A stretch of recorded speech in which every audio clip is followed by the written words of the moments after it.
અલ્ટ્રાવિઝન એકેડમીના ઈ-લર્નિંગ પ્રોગ્રામમાં. ધોરણ 11 કોમર્સ અને 11 આર્ટ્સના વિદ્યાર્થીઓ માટે આજે આપણે એસપીસીસી વિષયમાં પત્રવ્યવહાર વિભાગનું ત્રીજું ચેપ્ટર એ વાણિજ્યક પત્રનો બાહ્ય દેખાવ એની શરૂઆત કરવાની છે. એનો ભાગ 1. ત્રીજા ચેપ્ટરના પાર્ટ 1 માં આપણે થિયરીના 2 થી 3 મુદ્દાઓ સમજવાના છે. હવે એ પહેલા ચેપ્ટરની શરૂઆત કરતા પહેલા આપણે સૌપ્રથમ તો એ જાણીએ છીએ કે આપણો વિષય એસપીસીસી એ 2 વિભાગોમાં વિભાજિત છે. સેક્રેટરીયલ પ્રેક્ટિસ વિભાગ એસપી અને સીસી એટલે કે વાણિજ્યક પત્રવ્યવહાર વિભાગ. કોમર્શિયલ કોરસ્પોન્ડન્સ સીસી એનું શોર્ટ ફોર્મ છે, જેને આપણે વાણિજ્યક પત્રવ્યવહાર વિભાગ તરીકે ઓળખી શકીએ છીએ. હવે અગાઉના સેશનમાં આપણે અત્યાર સુધી ચેપ્ટર નંબર 1 ની પૂર્ણાહુતિ કરી, એસપીસીસી વિષયની શરૂઆત કરેલી છે અગાઉના સેશનમાં આપણે, અને એ અગાઉના સેશનમાં પત્રવ્યવહાર વિભાગનું પહેલું ચેપ્ટર એ માહિતી સંચારનો અર્થ અને તેની જુદી જુદી પદ્ધતિઓ એ આપણે પૂર્ણ કર્યું. હવે ત્રીજું ચેપ્ટર આજે શરૂ કરવાનું છે. તો એ પહેલા માહિતી સંચાર કોને કહેવાય, વિશિષ્ટ અર્થમાં એ માહિતી સંચારની શું વ્યાખ્યા આપી શકાય, ત્યારબાદ માહિતી સંચાર માટેની જુદી જુદી પદ્ધતિઓ, અલગ અલગ 6 પદ્ધતિઓનો આપણે પરિચય મેળવ્યો, અને એ 6 પદ્ધતિઓમાંથી સૌથી વધુ પ્રચલિત, ભારતમાં સૌથી વધુ વપરાતી હોય એવી 2 મુખ્ય પદ્ધતિઓ એ મૌખિક માહિતી સંચાર નંબર 1 અને લેખિત માહિતી સંચાર નંબર 2. આ મૌખિક અને લેખિત માહિતી સંચારની બંને પદ્ધતિઓનો આપણે ફાયદા મર્યાદા સહિત એ વિગતવાર અભ્યાસ કર્યો છે આગલા સેશનમાં. એટલે કે માહિતી સંચારનો અર્થ અને એની જુદી જુદી પદ્ધતિઓ એ આપણે શીખી ગયા છીએ. જુદી જુદી અલગ અલગ 6 પદ્ધતિઓનો પરિચય મેળવો આપણે.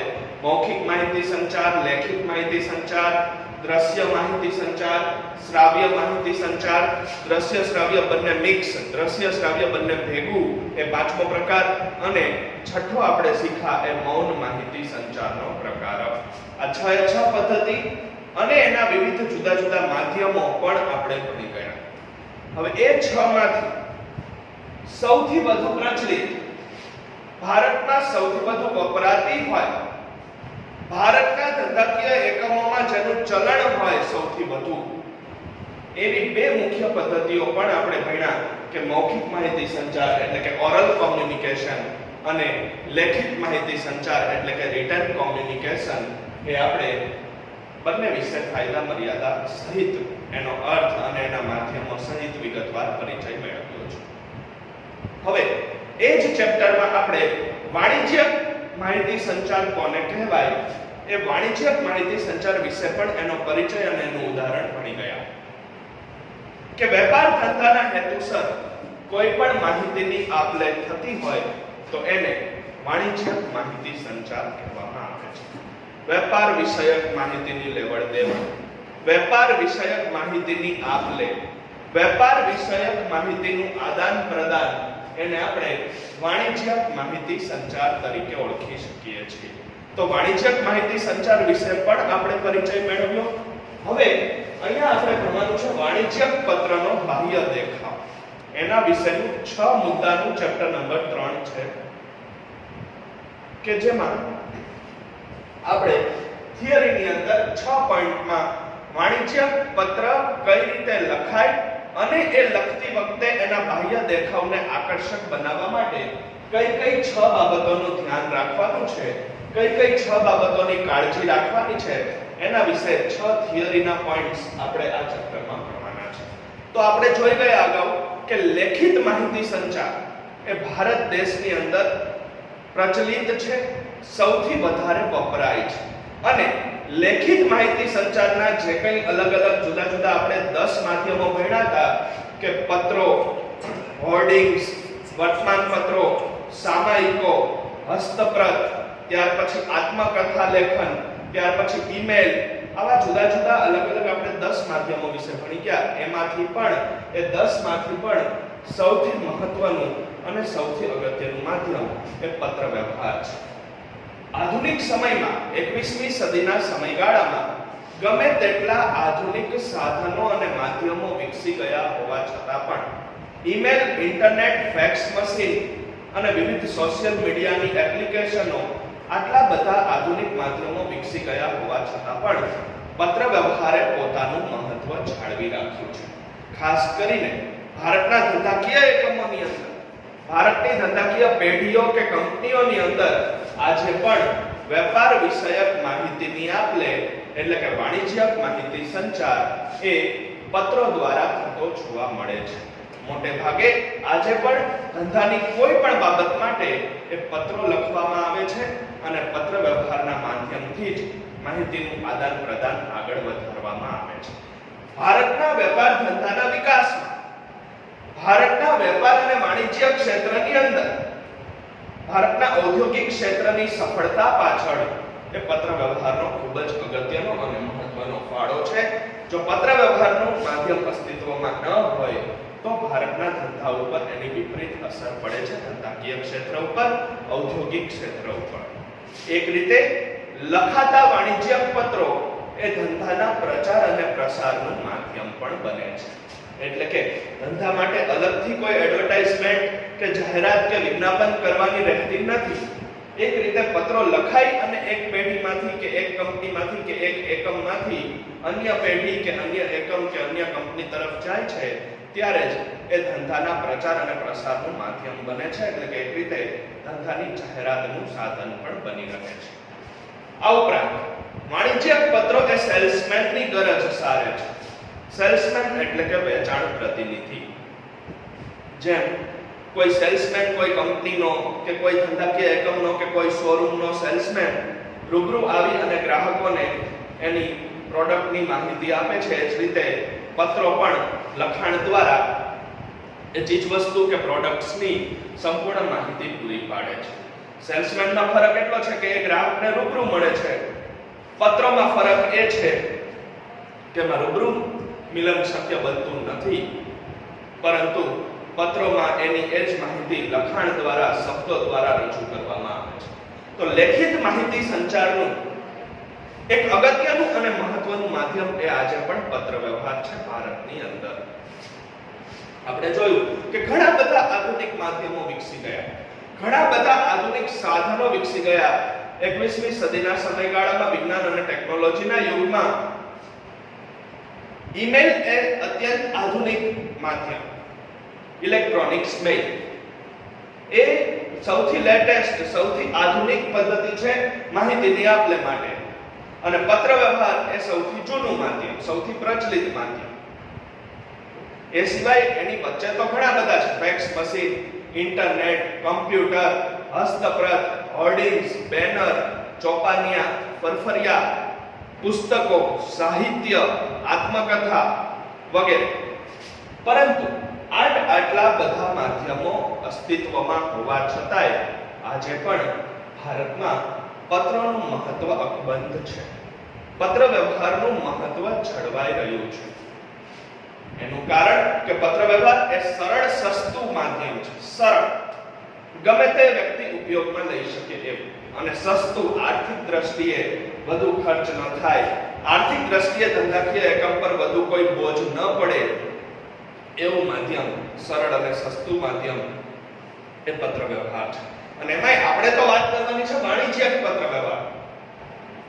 વાણિજ્યક પત્ર વ્યવહાર કોને કહેવાય અથવા તો વાણિજ્યક માહિતી સંચાર કોને કહેવાય એ આપણે ભણી ગયા છે કે વેપાર ધંધાના કોઈ પણ હેતુ માટે, વેપાર વિષયક કોઈ પણ બાબતો માટે પત્ર લખાય તો એને આપણે વાણિજ્યક પત્ર વ્યવહાર તરીકે ઓળખી શકીએ છીએ. વેપારની કોઈ પણ બાબતો, માલ સામાન કે ચીજ વસ્તુના ભાવતાલની પૂછપરછ હોય, અથવા તો એ ભાવતાલ પૂછી લીધા પછી એનો ઓર્ડર આપવાનો હોય, નાણાંની ચૂકવણીની વાત હોય કે નાણાંની ઉઘરાણીની વાત હોય, માલ સામાન કે ચીજ વસ્તુ મેળવ્યા બાદ એમાં કોઈ ફરિયાદ કે ખામી રહી ગઈ હોય તો એના વિશે ફરિયાદ કે ખામી દર્શાવતા પત્રો હોઈ શકે. એ ફરિયાદ કે ખામીનો નિકાલ, એની પતાવટ કરતા પત્રો પણ લખવામાં આવે છે.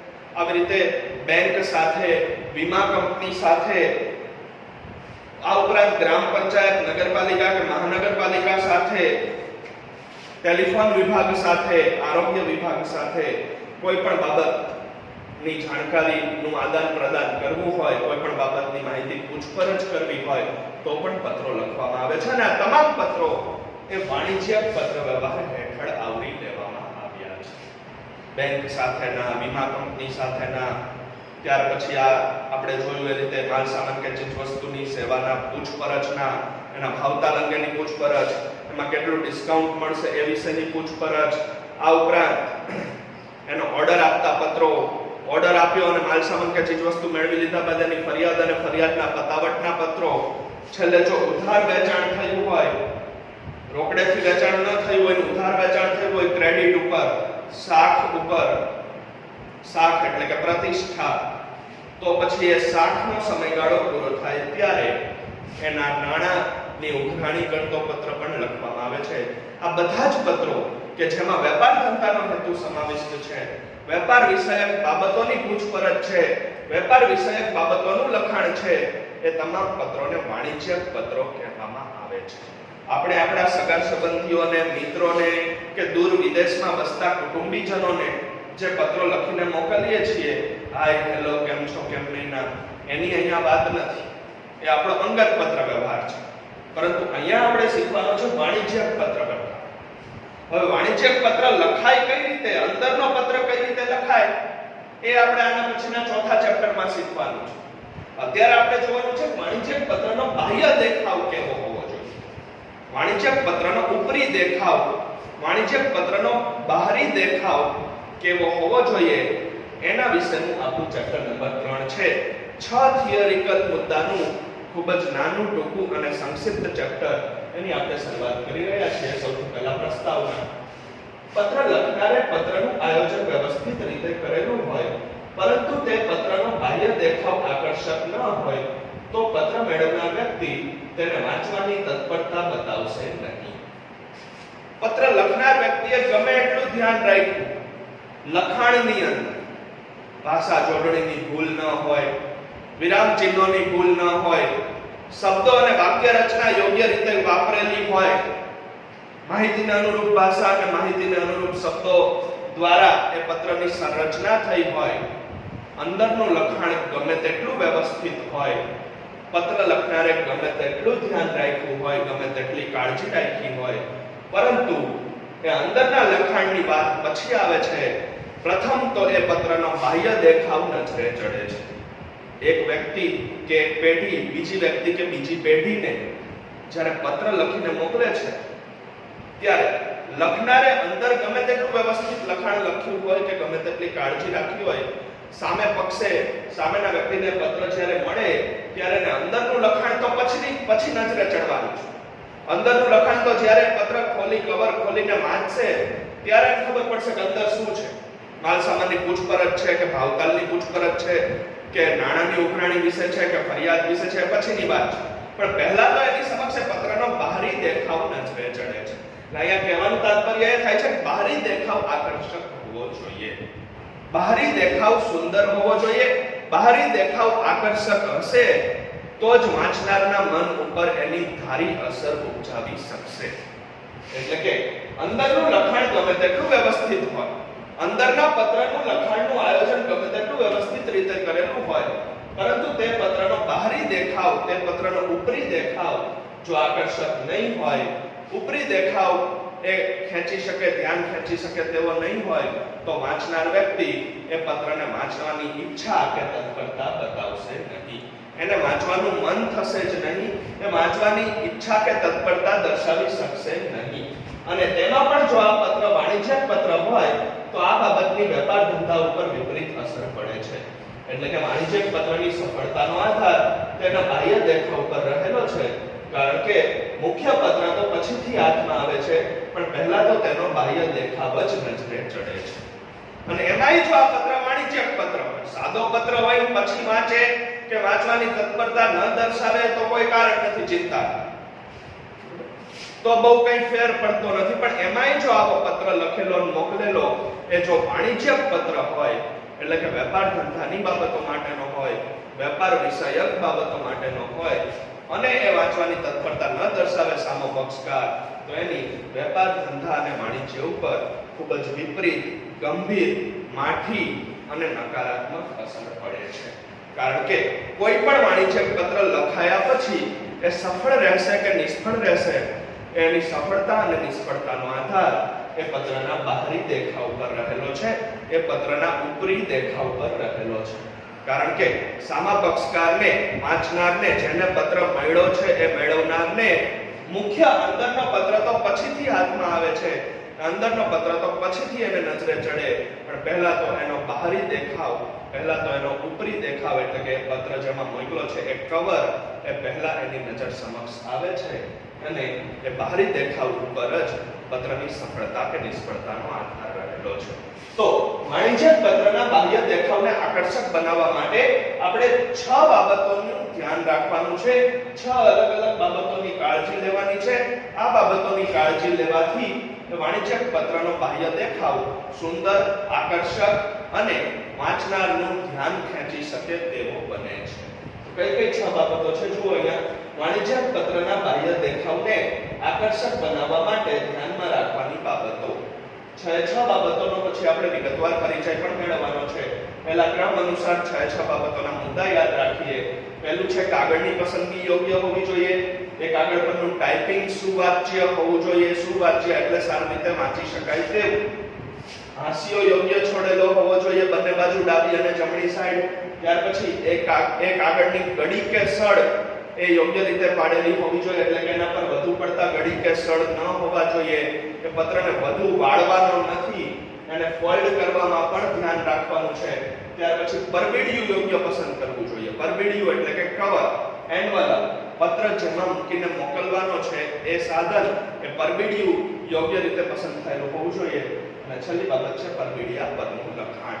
તો આ 6 બાબતો નું ધ્યાન રાખવામાં આવે, 6 બાબતોની વિશેષ કાળજી લેવામાં આવે, તો પછી કોઈ પણ વાણિજ્યક પત્ર હોય, વેપાર ધંધાના હેતુસર લખાયેલો વેપાર વિષયક બાબતોનો કોઈ પણ વાણિજ્યક પત્ર હોય, એનો બાહરી દેખાવ, એનો ઉપરી દેખાવ સુંદર બને છે. 6 બાબતો ફરીથી ક્રમમાં. નંબર 1 કાગળની પસંદગી, બીજું ટાઈપિંગ, ત્રીજી બાબત છે હાંસિયો, ત્યાર પછી ગડી કે સળ, ત્યાર પછી પરબીડિયું અને પરબીડિયા પરનું લખાણ. હવે એ 6 પોઈન્ટને આપણે વિગતવાર થિયરિકલી સમજવાના છે. સૌથી પહેલા છે કાગળની પસંદગી. કાગળની પસંદગી કેવી હોવી જોઈએ? યોગ્ય. કદ, રંગ અને ગુણવત્તા ત્રણેય બાબતો મહત્વ ધરાવે છે. જુઓ અહીંયા વાણિજ્યક પત્રો લખવા માટે જે કાગળ વપરાય છે તે કાગળનું કદ, રંગ અને ગુણવત્તા આ ત્રણેય મહત્વની બાબતો છે. વાણિજ્યક પત્ર લખવા માટે જે કાગળ વપરાય છે, જે પેપર વપરાય છે, એમાં 3 બાબતોનું ધ્યાન રાખવાનું છે. એ કાગળનું કદ એટલે કે એની સાઈઝ, બીજી બાબત છે એ કાગળનો કલર એટલે કે એનો રંગ, અને તેની ગુણવત્તા એટલે કે ક્વોલિટી. એ ત્રણેય મહત્વની બાબતો છે. વાણિજ્યક પત્ર લખવા માટે જે કાગળ ઉપયોગમાં લેવાય છે, જે કાગળ વપરાય છે, એ કાગળની પસંદગીમાં વિશેષ કાળજી રાખવાની છે. કેવી વિશેષ કાળજી રાખવાની છે? તો કે 3 બાબતોમાં. કાગળના કદ એટલે કે સાઈઝની બાબતમાં, કાગળના રંગ એટલે કે કલરની બાબતમાં, અને કાગળની ગુણવત્તા એટલે કે ક્વોલિટીની બાબતમાં. આ ત્રણેય બાબતોનું ધ્યાન રાખવાનું છે. એટલે કે વાણિજ્યક પત્રમાં ઉપયોગમાં લેવાતો કાગળ અને કાગળનું કદ, રંગ અને ગુણવત્તા એ ત્રણેય અગત્યની અને મહત્વની બાબતો છે. તો સૌથી પહેલા વાત કરીએ કદ વિશે, એટલે કે એની માપ સાઈઝ વિશે. તો કે કયો કાગળ વપરાવો જોઈએ વાણિજ્યક પત્રોમાં? તો કે સામાન્ય રીતે A4 સાઈઝના કદનો કાગળ વપરાય છે, કે જેની લંબાઈ પહોળાઈ 8.3 ઇંચ બાય 11.7 ઇંચ હોય છે. ભારતના વાણિજ્યક પત્રોમાં મોટે ભાગે A4 સાઈઝનો કાગળ ઉપયોગમાં લેવાતો હોય છે. સામાન્ય રીતે ભારતના દરેક ધંધાકીય એકમો, દરેક પેઢીઓ અને દરેક કંપનીઓમાં A4 સાઈઝનો. A4 સાઈઝ એટલે કેવી સાઈઝ? તો એની આપણને લંબાઈ પહોળાઈ પણ આપી છે 8.3 ઇંચ બાય 11.7 ઇંચ. આપણે સામાન્ય રીતે ઝેરોક્સ કઢાવવા માટે, ઝેરોક્સ મશીનની અંદર જે ઉપયોગમાં લેવાતા કાગળો છે એ A4 સાઈઝના છે. ત્યાર પછી ફૂલસ્કેપ ચોપડાના જે કાગળો છે એ પણ A4 સાઈઝના છે. તો એ સાઈઝનો કાગળ એ વાણિજ્યક પત્રો લખવા માટે વપરાય છે. આ થઈ એના કદની વાત, એની સાઈઝની વાત.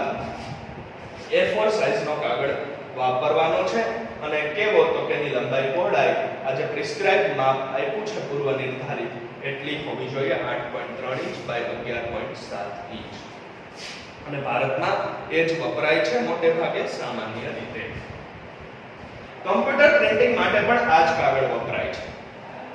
કદાચ કાગળ હસ્તલિખિત નથી લખવાનો અને કોમ્પ્યુટર કે ટાઈપરાઈટરની મદદથી ટાઈપ કે પ્રિન્ટ કરવાનો છે તો કોમ્પ્યુટર પ્રિન્ટિંગના કાર્ય માટે પણ આ A4 સાઈઝનો કાગળ જ વાપરવાનો થાય છે. A4 થી નાનો પણ નહીં અને A4 થી વધુ પડતો મોટો કાગળ પણ વાપરવાનો રહેતો નથી. આપણને વાણિજ્યક પત્રોમાં સ્પષ્ટતા કરી છે કે ફરજિયાત A4 સાઈઝનો કાગળ જ વાપરવાનો રહે છે. હવે એ માપ સાઈઝ શીખી લીધા પછી હવે વાત આવે છે આપણે જોયું કદ, ત્યારબાદ રંગ, એનો કલર કેવો હોવો જોઈએ તો કે ભારતના વાણિજ્યક પત્રોમાં સામાન્ય રીતે સફેદ કાગળ વપરાય છે પરંતુ ક્યારેક ક્યારેક કેટલીક પેઢીઓ આછો વાદળી, આછો પીળો કે આછો ગુલાબી કાગળ પણ વાપરે છે. રંગ કલરની બાબતમાં પણ સ્પષ્ટતા કરી દીધી છે કે વેપાર ધંધાનો કોઈ પણ પત્ર, વેપાર વિષયક બાબતો માટે લખાતો કોઈ પણ પત્ર હોય એનો કલર, એનો રંગ મોટે ભાગે સફેદ હોવો જોઈએ, વ્હાઈટ. અને ભારતના દરેક વાણિજ્યક પત્રો, પછી એ ફરિયાદનો હોય કે નાણાંની ઉઘરાણીનો હોય કે માલ સામાનની પૂછપરછ કે માલ સામાનના ઓર્ડરનો હોય, ભારતના વાણિજ્યક પત્રોમાં મોટે ભાગે સફેદ A4 કાગળ જ વપરાય છે, વ્હાઈટ કલર. પરંતુ ક્યારેક ક્યારેક કેટલીક પેઢીઓ કે કેટલીક કંપનીઓ પોતાની અનુકૂળતા મુજબ બીજા 3 કલરના કાગળો પણ વાપરી શકે છે. બીજા 3 કલરો એટલે આછો વાદળી, લાઇટ બ્લુ, આછો પીળો, લાઇટ યેલો અને લાઇટ પિંક એટલે કે આછો ગુલાબી.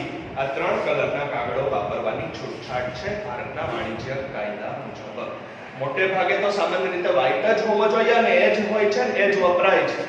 પરંતુ તેમ છતાંય કેટલીક પેઢીઓ પોતપોતાની અનુકૂળતા મુજબ, પોતાની મરજી મુજબ આ 3 કલરના કાગળો પણ વાપરી શકે છે. કયા કયા 3 કલરના કાગળો તો કે આછો વાદળી, લાઇટ બ્લુ, આછો પીળો, લાઇટ યેલો અને આછો ગુલાબી એટલે કે લાઇટ પિંક કાગળ પણ વાપરી શકાય છે. હવે વાત આવે છે કે ગુણવત્તાની. ત્રીજી બાબત છે એની ક્વોલિટી. ક્વોલિટી કેવી હોવી જોઈએ તો કે ઉચ્ચ ગુણવત્તાવાળો કાગળ હોવો જોઈએ. એવી ઉચ્ચ ગુણવત્તા કે જેથી કાગળ પર જો લખાણ લખવામાં આવ્યું હોય તો લખાણની શાહી પ્રસરે નહીં, ઇંક ફેલાય નહીં, ઇંક પ્રસરે નહીં. એવી ક્વોલિટીનો, ઉચ્ચ ગુણવત્તાનો, એ સારી ક્વોલિટીનો વાણિજ્યક પત્ર માટે A4 સાઈઝનો કાગળ વપરાવવો જોઈએ. આ ઉપરાંત વાણિજ્યક પત્રોને ફાઇલિંગ કરીને ભવિષ્ય માટે સાચવવાના હોવાથી એ કાણાવાળા ભાગેથી ફાટે નહીં એવી ઉચ્ચ ક્વોલિટીનો, ઉચ્ચ કક્ષાનો કાગળ વપરાવવો જોઈએ. તો આ રીતે જો કાગળની પસંદગી યોગ્ય કરવામાં આવી હોય, એના કદ, રંગ અને ગુણવત્તાની બાબતમાં ધ્યાન અને કાળજી રાખવામાં આવ્યા હોય તો વાણિજ્યક પત્રનો બાહ્ય દેખાવ એ સુંદર અને આકર્ષક બને છે અને સામા પક્ષે વાંચનારનું ધ્યાન ખેંચી શકે છે અને જે હેતુ માટે લખાણો હોય એ હેતુ સફળ થાય છે, એ વાંચનાર ઉપર ધારી અસર ઉપજાવે છે. તો પહેલી બાબત હતી કાગળની પસંદગી. કાગળની પસંદગીમાં શું ધ્યાન રાખવાનું તો કે 3 બાબતોમાં ધ્યાન રાખવાનું છે. કદ, રંગ અને ગુણવત્તાની બાબતમાં કદ તો કે A4 સાઈઝનું, એની માપ સાઈઝ પણ આપણને આપી દીધી છે. આ તમામ પ્રશ્નો, વિકલ્પો અને વાક્યમાં પૂછાઈ શકે છે, ખાસ ધ્યાન રાખવું. ત્યાર પછી એ કલર કયો વાપરવાનો છે તો કે મોટે ભાગે સફેદ અને બાકી જો પોતાની અનુકૂળતા મુજબ દરેક પેઢીઓ બાકીના 3 કલરો આછો વાદળી, આછો પીળો અને આછો ગુલાબી કાગળ પણ વાપરી શકે છે. ત્યાર પછી વાત થઈ આપણે ગુણવત્તાની એટલે કે ક્વોલિટીની.